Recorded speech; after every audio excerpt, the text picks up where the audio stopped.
काल चक्र ने करवट ली। राजकुमार धृतराष्ट्र, पांडु और विदुर गुरुजनों के मार्गदर्शन में अपने कर्तव्यों के लिए सज्ज हो गए। उनकी शिक्षा पूर्ण हुई और अब समय था राज्य के भविष्य की नींव रखने का।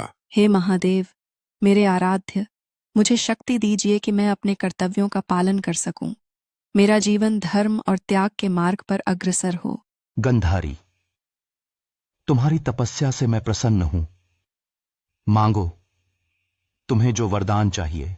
हे प्रभु, मुझे 100 पुत्रों का आशीर्वाद दें जो पराक्रम में अद्वितीय हों।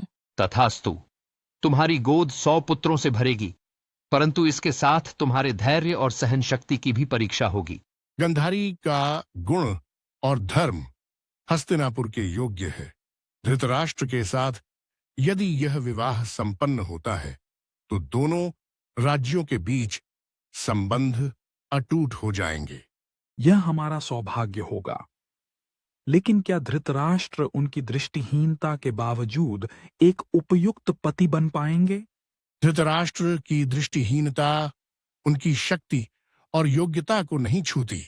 वह धर्म और साहस के प्रतीक हैं। जब धर्म का मार्ग प्रशस्त होता है तो बाधाएं स्वयं हट जाती हैं। पुत्री, धृतराष्ट्र की दृष्टिहीनता को लेकर मैं चिंतित हूं। तुम्हारा जीवन कैसा होगा, यह सोचकर मेरा मन व्याकुल है। पिता, यदि यह मेरा भाग्य है तो मैं इसे सहर्ष स्वीकार करती हूँ। मेरे धर्म और कर्तव्य के आगे किसी भी बाधा का कोई स्थान नहीं। गंधारी ने अपने पति के कष्ट को अपना बनाने के लिए अपनी आंखों पर पट्टी बांध ली। यह त्याग और धर्म की अद्वितीय मिसाल थी। यह पट्टी केवल मेरी आंखों की रोशनी नहीं, मेरे संकल्प का प्रतीक है।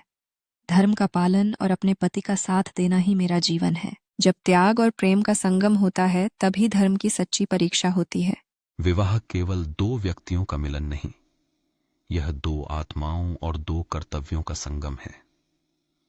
जब एक दूसरे का हाथ थामते हैं तो केवल प्रेम नहीं, एक उद्देश्य भी जन्म लेता है और यही उद्देश्य समाज और राष्ट्र की नींव बनता है।